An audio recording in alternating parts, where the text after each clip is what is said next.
Welcome. In front of me I have the Black Shark Pad 7, and today I'll be going over unboxing along with a quick look at the tablet, its specifications, and give you my first impressions as I go and check them out myself.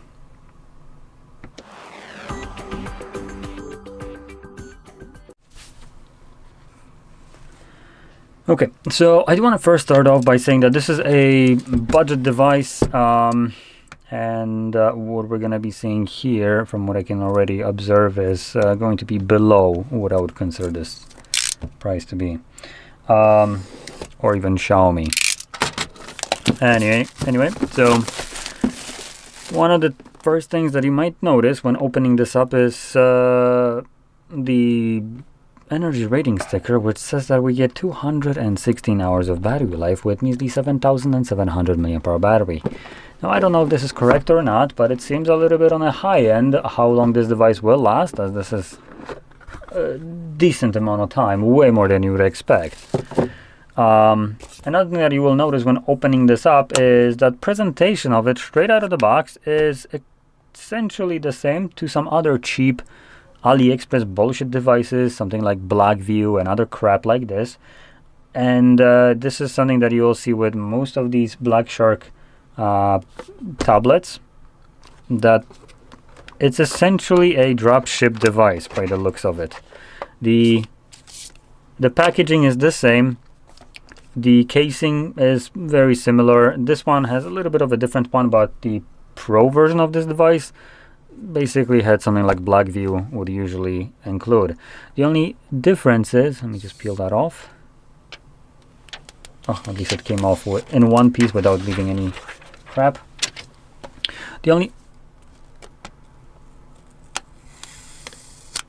Okay, that's interesting. The only difference between something like this and a typical Blackview tablet is that when you look at the packaging of Blackview devices, they also have the same plastic inlay right here with missing charger and space for paperwork, like this one does. That doesn't fit like this one doesn't. But what they also have, which this one is missing, is a space for a pen that doubles as a stylus. Now, it's not stylus like you would have with Apple devices or Samsung. It's stylus as a AliExpress for $1, where it has this like weird flat kind of disc, and it essentially extends your touch input to that point, unlike a pen. It's missing here. Even this piss poor kind of thing is missing here. We get our SIM eject tool and a cable for charging, so it's a Type-C to Type-C cable, and that's about it.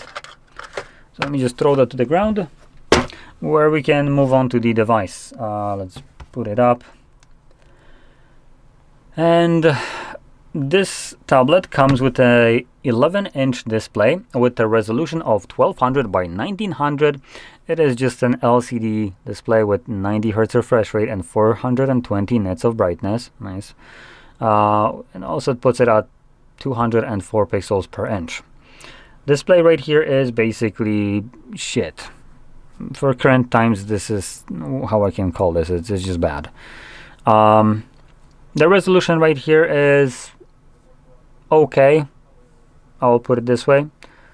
It's a little over 1080p, so at least you have some benefit for this display going. But other than that, 90 Hz refresh rate in 2026, or like halfway through 2026, is not the best. But I do want to give one thing. This device was released in October 2025. But that time we're still past 90 Hz refresh rates. So that's one thing. If we take a look at the cameras, and yes, this is a tablet and it does have cameras, we have at the back what looks to probably be 5 megapixels. Oh yeah, it is. No, wait, it's not. It's 13 megapixels. 1080p, 30 frames max, and then the selfie is 5 megapixels. That is also 1080p, 30 frames max. And you can see this right here. Okay, now this device just completely kind of falls on its face flat when you consider the price. Even though it's on a lower end, I don't think it's low enough to justify these shitty specifications. So we have 7,700 mAh battery with probably piss poor charging speeds, which isn't labeled right here. We have 8 to 6 gigabytes of RAM, depending on which option you go for, as you have two, and both of them come with only 128 gigabytes of storage that can be expanded with an SD card. So at least that's kind of nice, considering the storage built in here at 128 is on a lower end. And I apologize for the red tint right here. It's just the camera. Anyway, now another thing that is pretty bad in here is the processor. It's a Helio G88 processor, which is pretty bad, all things considered. And at similar prices, you can get phones that outperform this in every aspect, which is where I consider this phone, this tablet, to be kind of bad, because the only thing that it is just a bigger phone. It's actually not even succeeding at that, because phone has more functionality opposed to a tablet. So moving on, build quality right here, we are looking at front glass, aluminum back, and aluminum frame, just to show you this. This is probably going to be the best thing about the device, which is the build quality. So you can see this is aluminum, but when you look at it, you can also see that this looks very close to some other devices, like I said, Infinix. And actually, that being said, GSM Arena has it wrong. This doesn't have aluminum frame. This is a plastic frame, and it's literally cut off right here, as you can see it goes right here, and this is just a aluminum back. Well, rest is plastic. So yeah, even the build quality right here apparently isn't that great. It has at least that aluminum back, but that's about it. So for considering this costs 140 euros, it's not on a expensive side, but it's also I would say getting kind of outperformed by phones. Now I know that the idea of a tablet is to have a bigger display, but to be fair, this is so bad that I wouldn't really recommend people use this. The user kind of, say, enjoyability of this will be a little bit on the lower end, and at least the way I the way I look at these devices, or just any device, is that if I don't enjoy using it, it's not something that I would want to get. And that is strictly coming from the fact that when a device is sluggish, slow, runs kind of like shit, feels like shit, it's something that I'm just going to keep in a corner and basically never interact with. Because I have, for instance, a phone that can do the same thing on a smaller display, minded, but it does it much better in every kind of way. So I look at it from this perspective, and obviously if you don't agree with that one, that's completely fine. But I will be looking at it from exactly the way I would interact with a device and what I would be looking for in it. And I will explain why maybe I would consider looking at alternatives. That also would include maybe phones. But number one, when it comes down to tablets and looking for a tablet, I would probably be, if I am hell-bent on getting one, I'll probably be looking at a second-hand market. That's the first thing that I would be doing. This is generally what I do anyways, as I find paying a MSRP price tag for devices to be ridiculous, especially now with prices just constantly climbing up and up and up. Getting a second-hand one is, to me, a very good option. That's just my approach. And when it comes onto devices, I would probably be going, in this case, with something like OnePlus Pad. I think it's SE, as these are a little bit more affordable, closer to the lower end in price tags, all still being a little bit better because it's running that OnePlus software. It still has some quirks that I hate, like replacing your battery in there.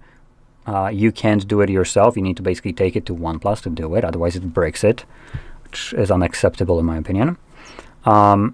But secondhand, obviously you're saving some money and you're still getting a decent device. Another brand that I would look into would be Samsung with their Galaxy Tabs.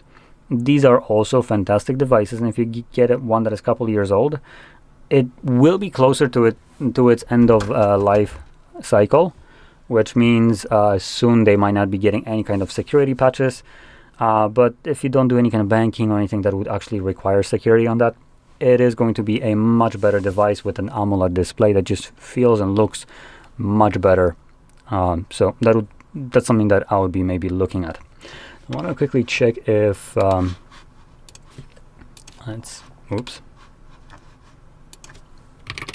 there are some other let's see, devices that would be decent.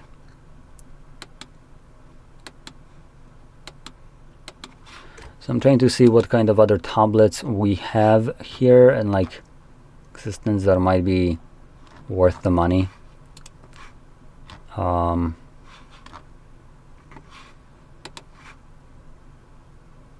This is definitely going to be too expensive. This. Okay, so it looks like there might be one device. Obviously second-handed one. It's also from similar year or similar release time. It's September instead of October that this is. And it's the Xiaomi Redmi Pad 2 Pro. It's going to have a much better processor, much bigger battery, and better display. But it is coming at bigger price tag. Now, if you can get it second-hand, the price of this, then by all means go for that. And considering this is about the same release time, it's going to have about the same life cycle anyways, no, regardless when you buy this device. So that could be a great alternative if you can find it at affordable price. That is quite close to this one, obviously, if we're sticking still with the similar price. Now, if you don't mind looking at other devices that would basically be better than what we have right here, and meaning phones specifically, I do have a recommendation of the CMF Phone 2 Pro. That is going to come at similar price as this, while having the Dimensity 7300 processor, which is or 2 Pro actually comes with 7300 Ultra, I think, processor, which is great processor. Definitely better than what I have right here. Comes with an AMOLED display, which color-wise it's much better. Higher also refresh rate. Battery, obviously we're going to have a smaller one. This is a tablet. It's a freaking 11 inches, right? So I don't think that's a surprise to anyone. It's going to charge quicker than what we have right here. And obviously photos, camera there are going to be an improvement compared to tablet. Now, I know most people probably aren't buying tablets for cameras, but if you're looking at a phone, now that becomes a little bit more important. So yeah, that would be probably alternative to it. But like I said, if you're looking for a tablet specifically, which you might be, and that's completely fair, then I would probably look at second-hand market and look at something like the Xiaomi tablets or Samsung tablets or OnePlus tablets, and see what kind of fits your budget, what people are selling there, and what condition that is, and from there, basically pick what you can find that is going to be the best. And I would focus primarily on two things when looking for such a devices. Number one would be the processor.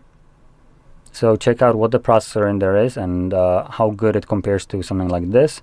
Obviously, you want to find something that is, I would say, definitely faster than this. I would probably be shooting for something that is 50% faster. A nano review can help you out with that one. And second thing would be the display. I would be looking for something that has about 120 Hz refresh rate or AMOLED display. Those two options put together will be even better. But if you're looking for like older Samsung devices, they will have AMOLED displays, but not at high refresh rates. If you were fine with 90 here, I honestly think that sacrificing 90 for 60 and having AMOLED display would be a better option. But again, this is my personal preference. So that's something that you could look into, see what you can find wherever you live, and probably then come to a better purchase than what we get right here. Like I said, this device honestly feels like an AliExpress dropshipping kind of product that has been branded by Xiaomi with the red Black Shark kind of label. And other than that, the packaging, the quality here just screams AliExpress to me. So anyway, With that being said, I hope you found this very helpful, and if you did, don't forget to hit like, subscribe, and thanks for watching.